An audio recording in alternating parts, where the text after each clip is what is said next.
오늘 말씀의 제목을 같이 한번 따라하겠습니다. 즐거워하고 기뻐하는 갈망. 즐거워하고 기뻐하는 갈망. 목사님께서 수요일을 인도하실 때 항상 하시는 인사가 있죠. 빼먹으면 안 되겠습니다. 자, 하나, 둘, 셋. 기도는 좋은 마음이다. 틀리시는 몇 분들이 있는데, 자, 조용히 손을 가슴에 얹고 이제 기도하시기 바랍니다. 예, 기도하기 좋은 마음입니다. 그래서 전사님께서 찬양을 잘 인도해 주셔가지고 좀 더 길었으면 좋겠다. 설교 시간을 짧게 했으면 좋겠다. 이왕 이렇게 된 거 뜨거운 찬양이 되어서 이게 참 설교를 짧게 하면 좋지 않을까 이런 생각을 했는데 전사님이 아주 딱 시간이 되니까 끝나셔가지고 어떻게 될지 모르겠습니다. 아무튼 이 말씀은 목사님께서 작년에 준비하라고 하셨던 말씀입니다. 그래서 잘 준비를 했는데 원래 써먹을 때는 따로 있는데 이 부득불 오늘 써먹게 되었습니다. 왜냐하면 이 설교를 전하고 나면 이 설교의 내용은 사실적으로 보면 오늘을 준비하고 한 설교는 아니기 때문에 제 마음에 이걸 어떻게 수정을 해야 될까 이런 마음이 있었습니다. 그러나 준비한 대로 가능하면 전하고 또 하나님께서 뜻이 있어서 저와 여러분들이 이 말씀에 함께 귀를 기울여야 되겠다 이런 생각이 있어서 특별히 여러분과 함께 말씀을 나누고자 합니다. 제가 여러분에게 시를 하나 알려드리겠습니다. 아마 여러분이 듣는 순간 내 그 시 알지 이렇게 생각할 겁니다. 숙제가 있습니다. 그러면 시를 생각하는 순간 그 시가 여러분에게 어떤 느낌을 주는지 여러분이 한번 생각해 보시면 되겠습니다. 죽는 날까지 하늘을 우러러 한 점 부끄러움 없기를 잎새에 있는 바람에도 나는 괴로웠다. 별을 노래하는 마음으로 모든 죽어가는 것을 사랑해야지. 그리고 나한테 주어진 길을 걸어가야 하겠다. 오늘 밤에도 별이 바람에 스치운다. 어떻습니까? 좋습니까? 그럴 줄 알았습니다. 이렇게 해줘야 제가 진행하는 맛이 나겠습니다. 실제 이 시는 윤동주 시인의 그 유명한 서시입니다. 그리고 이 시는 저와 여러분이 아는 것처럼 아름다운 시는 결코 아닙니다. 여러분 영화를 보셨던 분은 알겠지만 일제강점기 시대에 자신의 마음을 바꿀 수 없었던 그 순수한 양심을 지키고 싶었던 마음이 이 시인의 시에 잘 녹여져 있죠.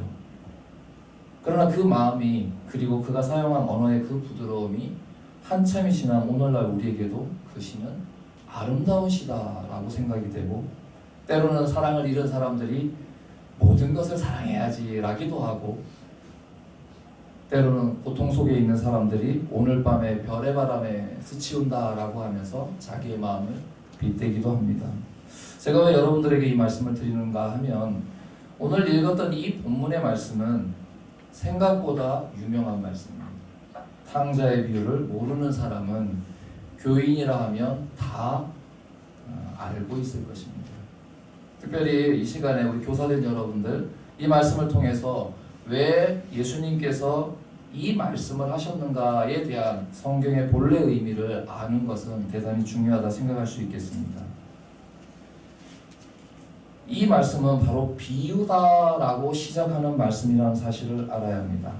그리고 우리는 다양한 주제로 이 설교를 들어왔고 또 그곳에서 아주 좋은 내용들의 설교를 들은 것도 사실입니다. 그런데 오늘 이 말씀은 바로 비유에 속한다라는 의미를 가지고 있습니다. 특별히 여러분 우리가 잘 알고 있는 이 누가복음에는 다양한 비유들이 나옵니다. 어떤 비유들이 있을까요?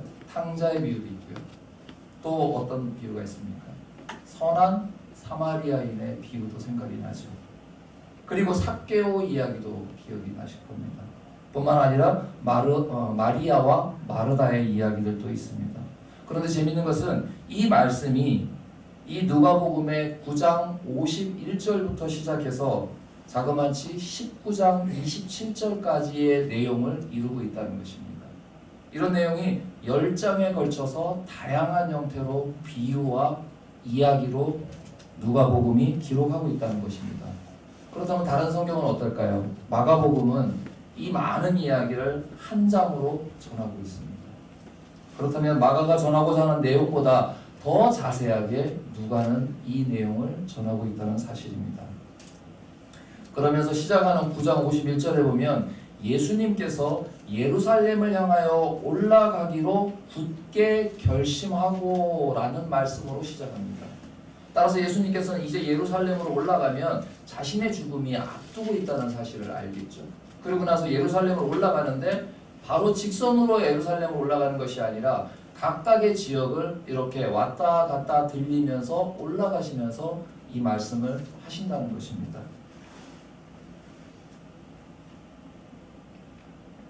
바로 이렇게 비유가 우리 속에 있는데, 그리고 이 말씀을 하시면서 예수님께서는 그 도중에 만나는 상황과 그 처지에 맞게 말씀을 하시는데 그 말씀이 바로 비유라는 것입니다. 그렇다면 여러분, 우리는 이 본래의 의도를 잘 알아야 할 필요가 있습니다. 그리고 이 15장 전체에 나와 있는 것은 우리가 잘 알고 있는 것처럼 잃어버린 것을 찾는 기쁨에 대한 비유가, 세 가지 비유가 들어 있습니다. 4절부터 7절까지는 잃은 양을 찾는 목자의 비유가 들어있고요. 8절부터 10절까지는 바로 잃어버린 드라크마를 찾는 여인의 비유가 들어있고요. 오늘 우리가 읽었던 본문이 포함된 11절부터 32절까지는 잃은 아들을 찾는 아버지의 비유가 들어가 있습니다. 따라서 이 15장 전체는 비유로서 들어가 있는데 그 세 가지 비유가 다 잃어버린 것을 찾는 비유라는 사실입니다. 그래서 여러분, 왜 이 비유가 예수님께서 전해주었는가 하는 것을 우리가 깊이 생각해 보아야 합니다. 그런데 좋은 것은 이 비유에 대한 예수님의 답변이 이 15장에는 다 들어있다는 것입니다. 여러분, 먼저 한번 같이 읽어볼까요? 7절입니다. 7절 한번 찾으셨죠? 7절 한번 읽겠습니다. 같이 시작.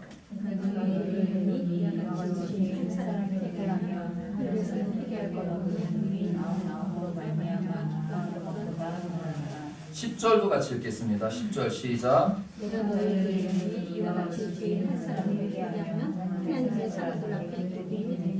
32절 우리가 읽었었죠? 같이 읽겠습니다. 시작.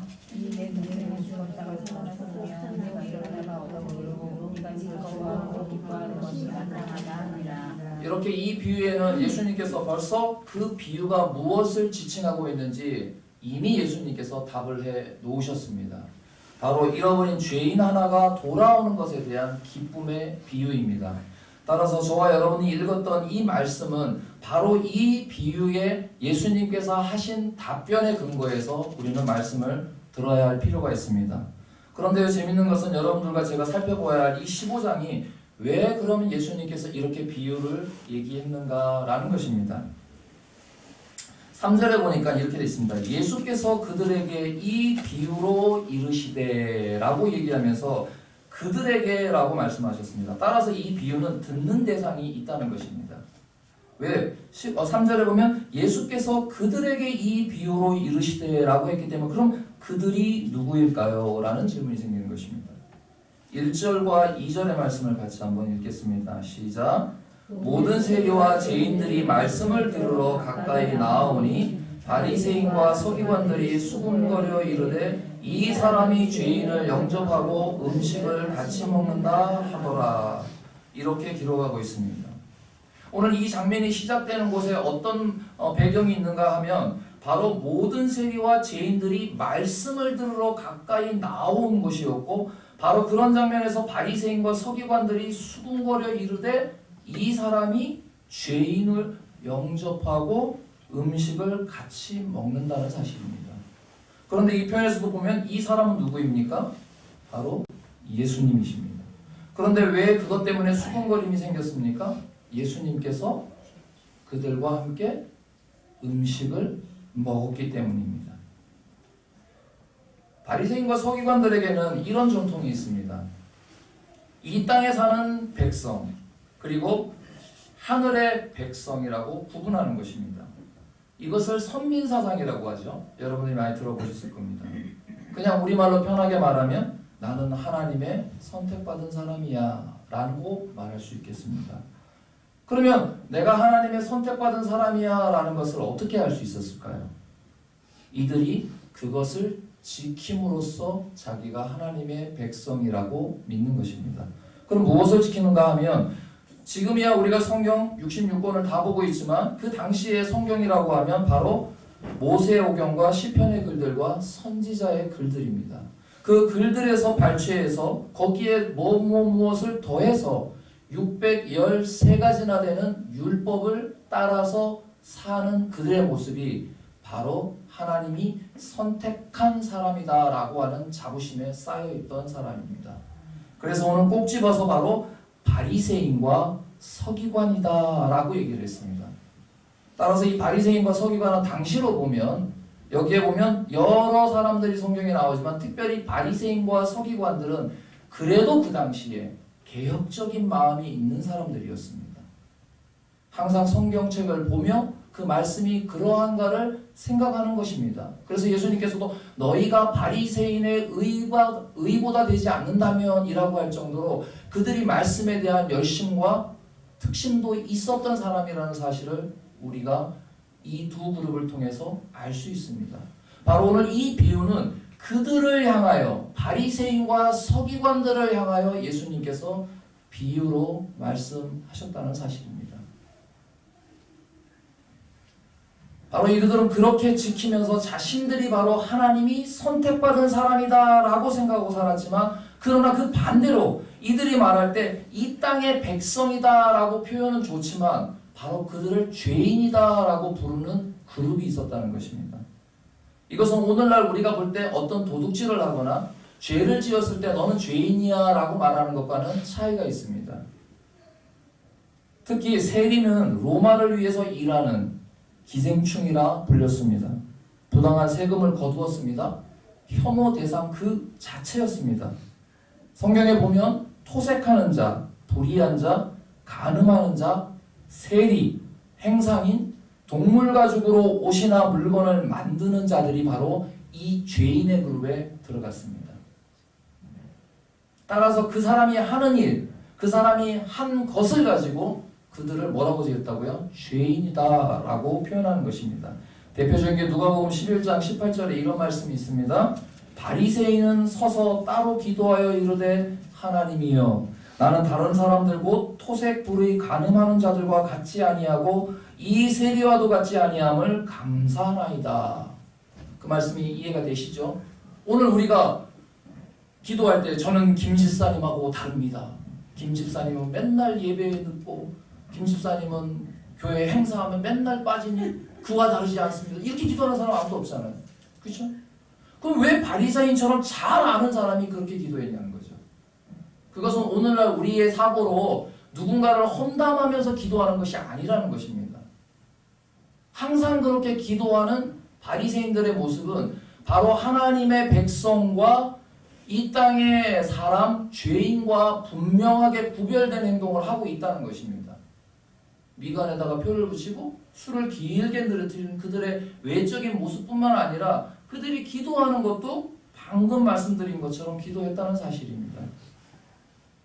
우리가 기도할 때 오늘 텔레비전이나 뉴스에서 나오는 누구처럼 살인하지 않았습니다. 이렇게 기도하지 않죠? 누구처럼 제가 그런 사기를 치지 않았습니다. 그래서 저는 의인입니다. 이렇게 기도하지 않죠? 근데 바리새인은 그 당시에 이렇게 구별되었던 죄인과 자기는 완전히 다르다라는 사고의 사람이었다는 사실입니다. 그런데 이 부류의 사람과 선생이라고 불리는 사람이 식사를 같이 한다라는 것은 이들의 사고에서는 있을 수 없는 일입니다. 대표적인 예가 있죠. 사마리아 여인을 만났을 때 사마리아 여인에게 물을 청하는 예수님께 사마리아인이 했던 말 있죠. 사마리아 여인이 어떻게 유대인 남자가 나에게 물을 달라 할 수 있습니까? 이렇게 얘기했죠. 바로 그런 표현처럼 이들은 아예 상종하지 않는 계급이었습니다. 아예 말도 썩지 않는 사람들의 모습이었다는 것입니다. 이것은 바로 여러분 생각해서 교육받은 대로 하는 것이 아니라 아예 태어나면서부터 몸에 밴 것입니다. 나중에 유명한 사건이 하나 있었습니다. 베드로가 나중에 이방인 형제들과 식사를 하다가 유대인들이 온다는 말을 듣자 그가 한 행동이 무엇입니까? 그 자리를 떠난 거였죠. 바로 이게 그 몸에서 배어져 있었던 행동이라는 사실입니다. 실제적으로 주님의 말씀으로 변화를 받았지만 그럼에도 베드로의 행동은 그들과 식사를 하지만 나를 보는 사람이 온다고 하니까 벌떡 놀라서 일어나서 자리를 도망갈 수밖에 없던 것처럼 이들의 삶 속에는 바로 이렇게 하나님의 백성과 죄인을 구별하는 아주 분명한 원칙이 있었다는 것입니다. 그런데 중요한 것은 오늘 15장의 말씀을 보니까 2절에 바리새인과 서기관들이 수군거려 이르되 라고 말하면서 수군거리다라는 표현이 있습니다. 그냥 뭐 읽고 지나가면 그럴 수 있는데 우리 옛날 성경, 지금은 한글 개역개정을 쓰고 있는데 개역 한글에 보면 이 표현이 원망하다라는 표현으로 써져 있습니다. 따라서 수군거리는 것은 우리가 마음속에 있는 원망함이 그대로 우리의 입을 통해서 나타나는 현상이라는 것이죠. 왜 그러면 그들이 주님이 그들과 함께 있는 장면을 보고 그렇게 수군거리고 원망하는 마음이 그들의 마음 속에서 일어났을까요? 여러분에게 재미있는 예를 하나 드리겠습니다. 자, 오늘 숙제를 검사하는 날입니다. 그런데 여기 앉으신 분들이 하도 바쁜 일정 가운데 숙제를 해오지 않았는데 저기 보니까 제가 아는 친구 하나 하준이가 숙제를 딱 해왔을 것 같아요. 그러니까 물어봅니다. 야, 하준아 숙제했냐? 나 했다. 그래? 넌 좋겠다. 우리는 혼났어. 그리고 이렇게 소문을 쭉 들어보니까 김 집사님도 안 하고 이 집사님도 안 한 것 같아. 그러면 뭐라 그러죠? 야, 하준아. 그렇지. 손 들지 마. 선생님이 숙제 검사한다 그러면 하준아 너 손 들면 우리한테 죽는다. 이렇게 하죠. 그게 어떻습니까, 여러분? 사실은 누가 잘못한 거죠? 당연히 숙제 안 하는 사람이 잘못하죠. 뭐 그것과 비교될 수는 없겠습니다만은 마치 그런 것처럼 이들에게 있어서 그런 문제가 있었다는 거. 근데 이 말씀을 어떻게 알 수 있냐면 14장 1절에 보면 재밌는 사건이 있습니다. 안식일에 예수께서 한 바리새인 지도자의 집에 떡 잡수러 들어가시니, 그러니까 이미 그전에는 바리새인 집에 떡을 잡수러 들어가셨던 예수님이 14장 1절에 있습니다. 그런데 그 상황이었을 때는 다른 사람들이 어떻게 했냐면 그들이 엿보고 있더라, 여기는 수군거리거나 이것을 문제시 삼지 않았다는 얘기입니다. 무슨 얘기죠? 일반 사람들이 바리새인과 예수님께서 식사하러 가는 장면을 가지고는 뭐라 그러지 않았다는 거죠. 그런데 이제 장면이 바꾸어서 그들과 식사하는 예수님을 볼 때 바리새인의 마음에는 원망하는 마음이 올라왔다는 것입니다. 요즘 말로 하면 내로 남불이죠. 내가 하면 괜찮고 네가 하면 안 되는 거죠. 제가 어린 시절에 어떤 교회 부흥 목사님한테 들었던 이야기입니다. 부흥회를 갔는데 그 교회의 장로님과 권사님 두 분이 너무 표정이 안 좋아서 얘기를 들어보니까 두 분이 양수길에서 아는 체를 안 하고 지낸답니다. 그래서 이 부흥 강사 목사님이 따로 불러다가 이게 왜 그럽니까? 라고 권사님한테 물었더니 권사님이 하시는 말씀이, 이 얘기가 30년 더 됐는데 그 장로님이 집사님이 그때 미국에 갔다가 선물을 사왔는데 자기만 안 좋다는 거예요.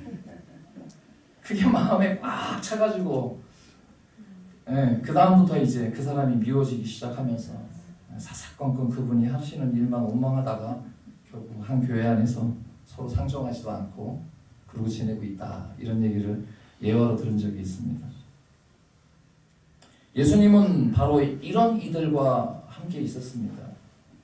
그런데 오늘 그 마음이 발동한 것은, 그렇게 수군거리고 원망하는 마음이 이 마음속에서 일어난 것은 우리도 때로는 알지 못하게 일어날 때가 있습니다. 그 상황과 그 시간이 딱 맞아 떨어질 때 희한하게 우리는 그런 것들이 있습니다. 저 사람 꼴도 보기 싫다. 저 사람 밥 먹는 것만 봐도 뭔가 이렇게 마음속에, 그죠? 마치 이게 집 나가가지고 시컷 놀다가 들어온 애가 들어와가지고 엄마는 지금 한 대 때려야 되는데 배고프다고 이 밥 먹는 거 보면 우리가 표현하죠. 우라통이 터진다. 이런 상황일지도 모르겠습니다. 그런데 재밌는 것은 이 바리새인과 서기관들만 그런 것이 아니라 누가복음 19장에 가면 세리장이었던 삭개오의 집에 들어갈 때도 무사람들이 그를 향해서 보는 마음이 똑같은 거였습니다. 누가복음 19장 7절에 무사람이 보고 수군거려 이르되 저가 죄인의 집에 유하러 들어갔도다. 대체적인 사람들이, 유대인이라 하는 사람들이 예수님이 죄인이라 불리는 사람들과 밥 먹는 그 꼴은 볼 수가 없다는 뜻입니다.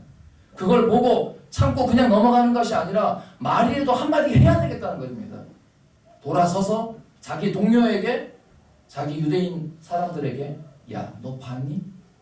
야, 그게 말이 되냐? 라고부터 시작하면서 한마디씩 거들어내는 상황이 되었던 것입니다. 그러나 이것은 예수님 시대뿐만 아니라 예수님께서 이제 부활 승천하시고 초대 교회가 자리 잡는 곳에서도 있었습니다. 이미 우리는 수요 설교를 통해서 들었던 설교인데요. 사도행전 6장에 보면 그때의 제자가 더 많아졌는데 헬라파 유대인들이 자기의 과부들이 매일 구제에 빠짐으로 히브리파 사람들을 원망하니 라고 기록되어 있습니다. 교회가 새로 설립이 되고 세워지니까 히브리파 여인들과 또 헬라파 여인들 사이에는 갈등이 있었습니다. 구제하는데 나가지 않고 또 나만 참석하고 하다 보니 원망하는 마음들이 들었다라고 성경에 기록하고 있습니다. 어떻게 보면 이것이 정당하게 있을 수 있다라고 성경은 우리에게 얘기하는지도 모르겠습니다. 그런 마음이 아예 안 든다. 늘 착한 마음만 있다. 그것이 아니라 초대교회에도 이런 일이 있었다라고 성경은 우리에게 얘기하고 있습니다. 그래서 그 다음의 행보가 무엇이었습니까? 지혜롭게 집사들을 세워서 그것을 아주 잘 처리했는 모습이 우리에게 들려지고 있습니다. 따라서 우리도 그런 일이 있다면 이런 지혜를 본받아서 우리가 그런 일들을 잘 조직하고 잘 다스림으로 인해서 이러한 원망들이 좋은 에너지로 바뀔 수 있도록 역할을 할 수 있다는 사실입니다. 그러나 더 먼저 그런 문제를 해결하기보다 우리의 마음의 상태가 왜 그런 일들이 우리 속에 있는가라고 하는 것을 오늘 말씀을 통해서 살펴보아야 한다는 것입니다. 자신들을 하나님의 백성이라고 자처하면서도 오랜 세월을 자기의 의로 똘똘 뭉쳐진 이들의 모습. 여기서 이들은 마음을 들썩이게 한 결정적 행동이 바로 예수님께서 그들과 음식을 같이 먹는 모습 때문에 자신들의 마음속에서 그 쓰디쓴 원망의 소리들이 터져나오는 것입니다. 그런데 여러분, 우리가 잊지 말아야 할 것이 있습니다. 그렇다면 왜 예수님은 그들과 같이 식사를 했을까요? 우리가 믿는 성경이 하나님의 말씀이라고 하면 왜 그러한 내용이 이 말씀에 자세하게 기록되어 있었을까요? 아니, 왜 누가는 예수님이 그들과 함께 식사하는 장면을 이 성경의 말씀에 그대로 실었을까요? 그 사건의 배경을 우리에게 그저 알려주기 위해서 그 배경이 이러하니까 이걸 알으라고 그 사실을 우리에게 말했을까요? 그렇지 않습니다. 예수님께서 하시는 행동, 예수님께서 하시는 말씀, 예수님께서 우리에게 하시는 모든 말씀과 행동에는 그 의미와 그렇게 하시는 이유가 다 있는 것입니다. 이것을 알기 위해서는 출애굽기 24장의 장면으로 넘어가야 합니다. 출애굽기 24장은 시내산이 나오고 백성들이 이제 그곳을 탈출하여서 3개월 동안 백성이 그 광야에서 이제 시내산에서 하나님께로부터 언약을 받는 장면이 있습니다. 그들은 제물을 드렸습니다. 하나님께서는 그들에게 십계명이라고 하는 두 돌판을 내려주시는 장면입니다. 그리고 너희는 이렇게 살아야 한다라고 다양한 언약의 말씀을 주시는 장면이 나옵니다. 동물을 잡습니다. 동물의 피를 뿌렸습니다. 그리고 하나님께 받은 말씀을 백성들에게 선포하고 백성들은 우리가 그렇게 살 것을 약속합니다 라고 말할 때 그러면 그 약속에다 그들의 말에다가 그 남은 피를 쏟아서 이것이 피의 언약이다 라고 얘기하는 장면이 출애굽기 24장의 장면입니다. 그런데 여기에 중요한 말씀이 하나 더 있습니다. 이렇게 말할 때 11절에 그들은 하나님을 뵙고 먹고 마셨더라. 그들이 영광의 하나님을 볼 때 하나님 앞에서 하나님의 말씀을 받는 것으로 끝나지 않고 하나님께서 그들을 열어서 하나님을 뵙고 먹고 마셨더라. 여러분 머릿속에 무엇이 떠오릅니까?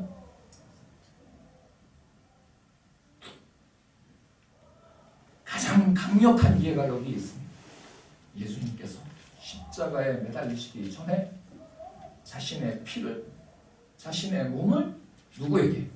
제자들에게 나누면서 영원히 기억될 표다라고 말하면서 오늘 우리가 행하는 성천이 바로 보이는 말씀으로서 나타나는 것입니다. 따라서 중요한 사실은 저와 여러분들이 하나님의 말씀 안에서 그 잔치에 포함되지 않는다면 우리의 마음은 그런 일들이 벌어진다는 것입니다. 오늘 여러분들이 읽었던 15장에서 끊임없이 나오는 얘기가 잔치하였더라, 잔치하였더라, 잔치하였더라는 사실입니다. 예수님의 말씀은 그저 말씀으로 끝나는 것이 아니라 행동으로 나타나셔서 그 죄인들과 함께 먹고 마심으로 그들과 함께 말 그대로 히히 덕덕 히히 낙낙 웃으며 얘기하고 즐거워하는 시간이 있었다는 사실입니다. 따라서 우리의 원망은 그곳에서 출발합니다.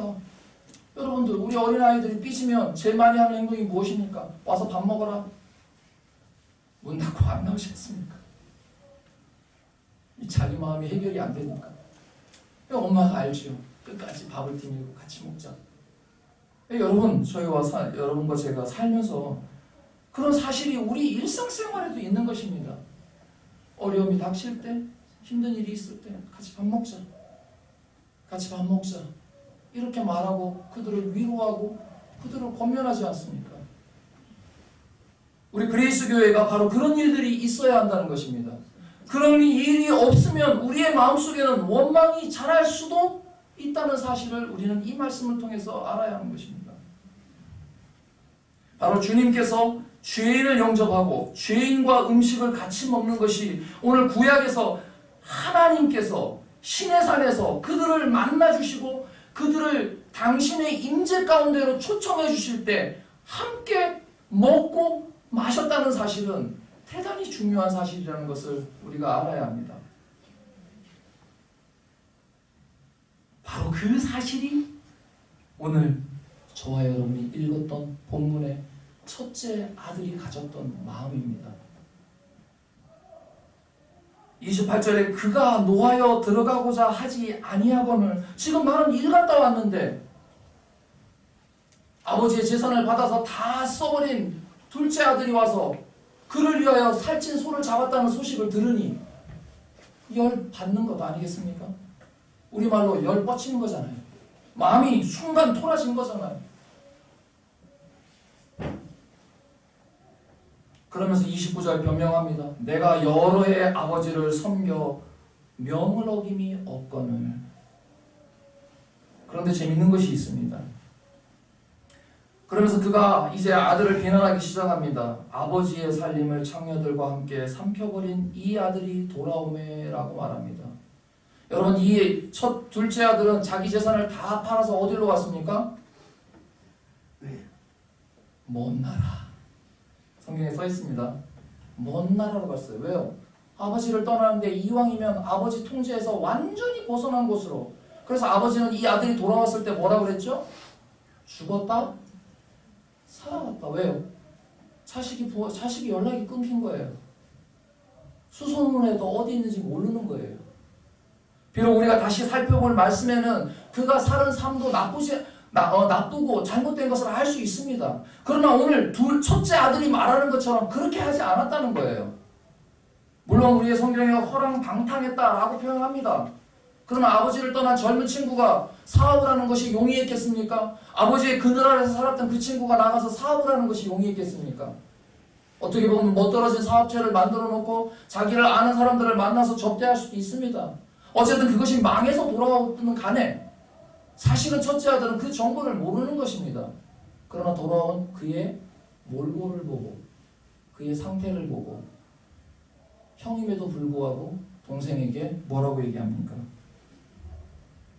그래서 아버지는 그에게 말합니다. 네 동생이지 않냐? 얘가 잘못한 거 얘기하는 게 아니라 얘가 네 동생이잖아.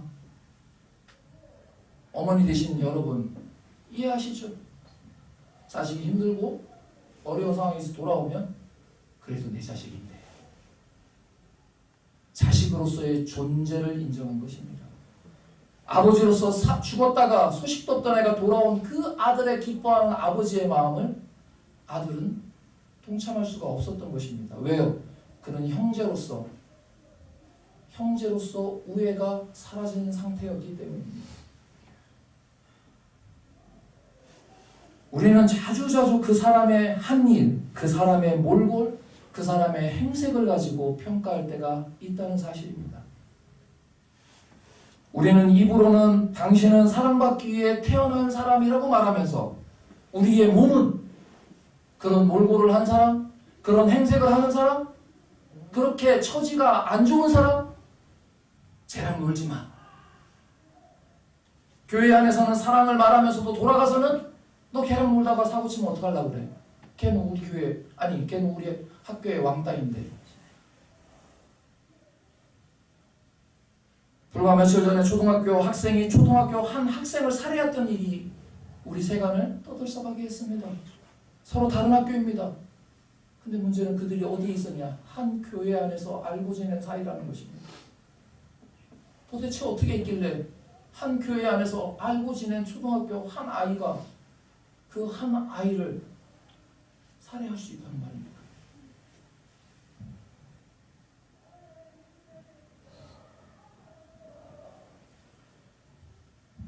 왜 그러면 그는 그 사실을 몰랐을까요? 부지런히 살았고 아버지의 모든 재산도 자기 것이라고 말했던 그 첫째 아들은 왜 그러면 그것을 몰랐을까요? 왜 동생이라는 존재에 대해서 무시하고 오히려 그의 무엇됨 때문에 그를 핍박하고 오히려 그를 거부했을까요? 중요한 것은 31절에 항상 나와 함께 있다는 사실입니다. 여러분, 이 말씀의 의미가 무엇입니까? 이 말씀 뒤에 숨겨져 있는 의미가 무엇입니까? 아버지가 첫째 아들에게 너는 항상 나와 함께 있었지 않냐라고 말했을 때 그 말의 의미가 무엇이었겠습니까? 그 말은 아버지와 아들의 관계 속에서 나오는 참다운 기쁨이라는 사실입니다. 해가 바뀌면 목사님께서 이제 하나님을 갈망해야 합니다 라고 말할 때 그것이 여러분에게 짐이었습니까? 여러분에게 축복의 메시지였습니까? 이것이 우리 마음의 시금석입니다. 그 말씀을 들을 때 다시 한번 달려가자 라는 마음이 들었습니까? 내가 지나온 시간 동안에 그 어려운 순간들이 나를 더 어렵게 했습니까? 이것이 바로 그 말씀에 숨겨져 있는 시금석이라는 것입니다. 항상 나와 함께 있다라는 사실은 바로 기쁨이라는 사실입니다. 그 기쁨을 누리고 있습니까? 저와 여러분이 그레이스 교회를 다니면서 문을 열 때마다 출입하면서 그 기쁨을 누리고 있습니까? 아이들의 웃는 소리를 보며 내가 떠주는 그릇 한 그릇에 받아들이는 성도들의 감사한 마음을 돌아보며 아이들에게 말씀을 전할 때 전하는 그 아이들의 눈동자를 보며 이것이 저와 여러분에게 기쁨이 되고 있냐는 것입니다. 첫째 아들은 그 기쁨을 누리지 못했습니다. 오늘 비유로 말하는 누구에게? 바리새인과 서기관들에게 메시아이신 예수 그리스도가 지금 눈앞에 와 있음에도 불구하고 그를 알아보지 못하고 그가 자신의 집에 들어와서 먹을 때는 괜찮았지만 죄인들과 함께 먹는 걸 볼 때는 내 속에 배알이 뒤틀리는 그 경험을 하고서도 그들은 예수님을 알아보지 못한 것입니다. 바로 첫째 아들과 같은 바리새인과 서기관들에게 이 비유의 말씀을 하고 있는 것입니다. 이제 우리는 그 기쁨을 어떻게 회복해야 할까요? 내가 다니는 그레이스 교회, 내가 섬기는 우리 주님을 향한 나의 기쁨은 어떻게 회복돼야 하겠습니까? 시편 51편 8절에 내게 즐겁고 기쁜 소리를 들려주시사 주께서 꺾으신 뼈들로 즐거워하게 하소서. 주의 얼굴을 내 죄에서 돌이키시며 내 안에 정직한 영을 새롭게 하소서. 나를 주 앞에서 쫓아내지 마시며 주의 성령을 거두지 마소서. 주의 구원의 즐거움을 내게 회복시켜 주시고 자원하는 심령을 주사 나를 붙드소서. 저와 여러분이 하나님의 회복은 그 즐거움으로부터 오는 것이 그 즐거움이 회복되면 자원하는 심령을 내게 주사 그 자원하는 심령이 나를 붙든다는 사실을 잊어서는 안 됩니다. 이것이 범죄한 후 그 범죄 사실을 깨닫고 다윗이 주님 앞에 엎드려 간구했던 것입니다. 오늘 이 첫째 아들은 그 사실을 놓쳤고 바로 그 메시지를 들어야 했던 서기관과 바리새인들도 그 사실을 놓쳤다는 것입니다. 그렇게 자신들을 하나님의 말씀을 받아들이겠다는 자세가 될 때, 그리고 다윗처럼 자원하는 심령을 달라라고 말할 때, 그것이야말로 저와 여러분을 붙드는 기쁨이 된다는 사실을 분명하게 기억하시는 이 밤이 되기를 원합니다. 우리는 다양한 문제를 놓고 기도할 것입니다. 그러나 여러분, 한 가지 말씀만 더 마무리하고 마치고자 합니다. 칼빈은 이렇게 얘기합니다. 심지어 누구든지 자기의 이웃을 욕하여 속으로 중얼거린 자라면 비록 그것이 채 입 밖으로 발설되지 않는 입 안에서의 말이고 또 어떤 구체적인 행위가 이루어지지 아니하였을지라도 역시 그에게는 심판이 이르게 할 만한 죄가 있음을 부인할 수 없다. 오늘 수군거리고 예수님께서 죄인들과 함께 식사하며 즐거워하는 그 자리에 본질을 깨닫지 못한 그들은 결국 하나님의 책망을 받을 수밖에 없다는 사실입니다. 그리고 누가는 그래도 그들을 불쌍히 여겨 자신의 그 내용 긴 곳에 그들을 포함시켰습니다. 그러나 마가와 마태는 어린 놈, 오히려 그들은 냉철하게 그들을 쳐내고 저주받을 놈이라고 말했다는 사실입니다. 누가는 끊임없이 그들을 붙잡고 마지막 기회가 있다, 돌아오라, 이 비유가 바로 너희를 향한 비유가 아니겠느냐라고 말하는 것은 저와 여러분들이 우리 성도들 간에 서로를 돌아보고 서로를 격려하고 그들을 여러분들의 식탁 테이블에 초대하고, 아니 여러분들이 그들에게 맛있는 음식을 공개하고 그리스도의 사랑을 나누는 것이야말로 오늘 그리스도 교회가 하나님을 갈망하는 자세로, 하나님을 갈망하는 것이 우리 속에서 나타나는 것으로 분명하게 나타나야 할 줄로 믿습니다. 저와 여러분들이 이 말씀을 붙잡고 이 15장에 있는 비유가 바로 나에게 하는 비유구나, 그리고 저와 여러분은 내가 첫째인지 아니면 내가 둘째인지 아니면 내가 기뻐함으로 그 잔치에 참여하는 잃어버린 드라크마를 찾은 여인과 같은 기쁨인지는 여러분 스스로가 결정하시면 됩니다. 다윗처럼 고백하면서 주님, 나를 사용해 주옵소서. 자원하는 심령을 달라라고 기도하시면 되겠습니다.